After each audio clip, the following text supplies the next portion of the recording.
Okay guys, so nagbabalik na naman tayo dito sa pag-address ng mga problema ng ating mga viewers at subscriber guys, no? Ayan, napakabilis na intro. Anyway, so dalawa yung i-address natin dito na problema guys, no? Or comment nila or katanungan nila. So yung isa is ito, simulan natin sa isa guys.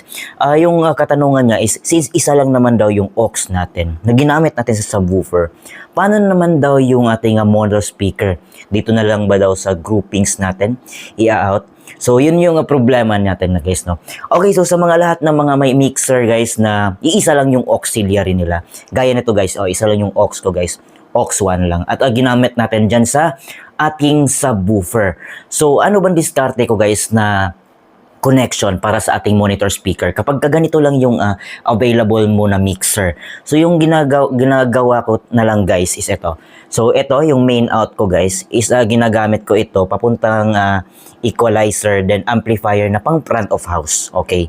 So pang front of house. So yung monitor speaker ko guys is ang ginagawa kong diskarte is yung amplifier ng front of house. Halimbawa, ito guys, kunwari ito yung amplifier ng front of house. Is nililink ko na lang dito sa amplifier ng aking pang monitor speaker. So, ang mangyayari lang nun guys is kung ano yung tunog ng aking front of house, yun din ang magiging tunog ng aking monitor speaker. So, ang gagawin ko na lang guys, kunwari, sa volume na din, kunwari ang gusto ng mga performer guys na yung kanilang monitor speaker is gusto nila yung hindi masyadong malakas, yung mahina lang. So halimbawa ito yung front of house natin. So ang ginagawa ko, yung monitor ko na lang siguro mga nandyan. Halimbawa lang guys halimbawa kung mag-request yung banda na, "Sir, wag mong palakasan masyado yung monitor namin, yung tamang-tama lang." Ayan, so ito yung ginagawa ko. So kung ito yung volume ng aking front of house, halimbawa, so ganyan yung volume, so ito lang yung magiging volume ng aking pang monitor speaker. So nakalink sila. So ganun lang. So yun yung answer natin guys, no, kapag isa lang yung aux. Ayan. So pwede naman din kung halimbawa is yung auxiliary natin is gamitin mo siya sa pang monitor speaker. So ang diskarte ko din dyan guys is kung magkataon lang ng yung ating main out natin is meron din siyang PL jack. Ito kasi guys is group out kasi yan eh. Meron kasing mga design na mixer guys na yung main out may XLR, meron ding main out na PL jack. So ang ginagawa ko, yung XLR is pang front of house, yung PL naman is pang subwoofer ko. Ayan, so yun yung minsan yung ginagawa ko kasi yung design ng mixer ko din dati is ganun. May XLR, may PL na main out. So yung PL na main out, yun yung ginagamit ko para sa aking subwoofer. And then yung auxiliary ko is ginagamit ko na siya pang monitor speaker. So ganun lang yung diskarte ko guys kapag ganun yung mga depende sa design ng aking mixer. So but for this kind or sa case na to guys, halimbawa ito si Mecman Audio VX12, nagkataon lang na isa lang yung auxiliary niya and then wala na siyang main output na PL jack, group out na kasi yan guys. So ang ginagawa ko is yung amplifier ng aking front of house is nilink ko na lang sa amplifier ng aking monitor speaker and then yung subwoofer ko is naka-aux na siya. Ayan. Okay. So, yung pihitan na niya is dito na. Auxiliary and halimbawa, ito yung source ng music mo, auxiliary. Okay. So, yun yung sagot natin sa unang katanungan ng ating isang viewer. Okay. So, proceed tayo sa next question. Okay guys, so dumako naman tayo sa isang katanungan at parang clarification lang or paano natin kukunin sa subwoofer pa rin guys na topic. So paano natin kukunin yung level, yung maximum level ng ating subwoofer or paano ba daw natin mababalanse yung tunog ng front of house sa ating subwoofer. Ayan, kasi guys, sa subwoofer natin since naka-hook siya sa ating auxiliary guys, no, is hindi natin makikita sa parameter kung ano ba yung level niya tuwing magpapatugtog tayo, kung ano ng level ng ating subwoofer. Walang indicator kasi sa mixer guys kasi naka-hook siya sa auxiliary. And independent din naman to. Hindi siya kagaya nito sa ating front of house, okay? Na makikita natin sa indicator. Okay, so eto guys, sa example ko lang, lagay natin sa 0 dB yung ating volume nating front of house and then magtatap lang tayo dito guys and magkakaroon yan ng signal. Halimbawa ito. Ayan. So, hindi pa siya pumunta sa 0 dB guys. Nasa -6 pa lang tayo. So, yung gawin natin guys, so since nasa minus, ayan, minus 6, minus 8 dB pa lang tayo, angat natin itong ating gain papunta sa 0 dB. Ayan, kunin lang natin yung unity gain ng ating signal guys, no? Ayan, sa front of house natin. Ayan, naka 0 dB na siya guys.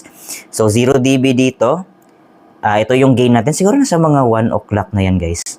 So, 0 dB na ating front of house. So, kunin naman natin yung signal ng ating auxiliary.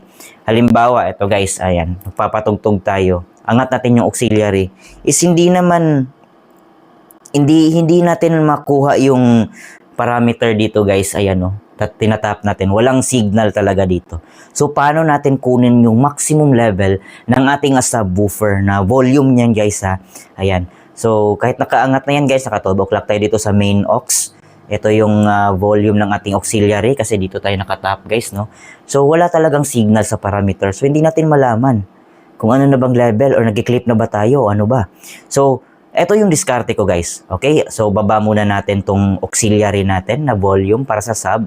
So, puntahan natin yung ating amplifier. Okay? So, ito yung amplifier natin guys, no? Naka-full yung volume ng ating amplifier sa ating subwoofer. But sa crossover natin guys is naka-unity gain lang tayo. 0 dB yung input gain. Naka 240 Hz tayo sa ating cross point. 0 dB yung low output. Okay? So, sa cross point guys, depende na sa inyo kung anong gusto nyong tunog, kung soft or hard kick. But this time, demo lang naman. So, sinet ko sa 240 for hard kick. Okay? So, naka-volume, naka-todo yung volume ng ating subwoofer. Ayan, wala pa siyang signal guys kasi hindi pa tayo pumihit ng ating auxiliary sa mixer. So, pihit lang tayo initial guys. Lagay natin sa siguro mga 9 o'clock lang muna. Or yan, 8 to 9 o'clock. Ayan guys. So, pag tinap natin, nagkakaroon na ng signal doon sa ating amplifier. Okay? Pero hindi pa siya nagki-clip. So, pwede pa tayong umangat guys sa ating auxiliary. So, angat natin siguro mga 10 o'clock. Ayan, 10 o'clock. Ayan, so wala pa rin. Wala pa rin guys. Wala pang nagki-clip. So, pwede pa tayong umangat. Lagay na natin siguro 1 o'clock na. Ayan, 1 o'clock. Uy, may clipping na. Ayan. So, ibig sabihin, sobra na guys yung 1 o'clock. So, lagay natin sa 12 o'clock. Ayan, 12 o'clock. Okay, meron pa rin. So, yung mga 11:30. 11 na lang. Ayan, 11. Okay, wala. So, hanapin natin ng yung magki-clip.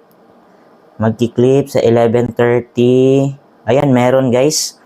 Ayan, so atras tayo konti lang. Ayan. Ayan, so mga 11 konti lang. Malapit na sa 12 o'clock. So alam na natin na yan yung, eto na guys, pakita ko lang. Mahirap lang talaga kasi kapag mag-isa tayo eh. Ayan guys. So eto na yung naging maximum volume ng ating subwoofer. Nasa konti na lang guys, magto 12 o'clock na yan. So, mga 11:30. Yan. So, yun yung maximum level ng ating subwoofer sa ating, guys, auxiliary. So, halimbawa, ito yung dito nagtusok ng DJ natin. So, dyan natin nilagay yung auxiliary natin guys, no?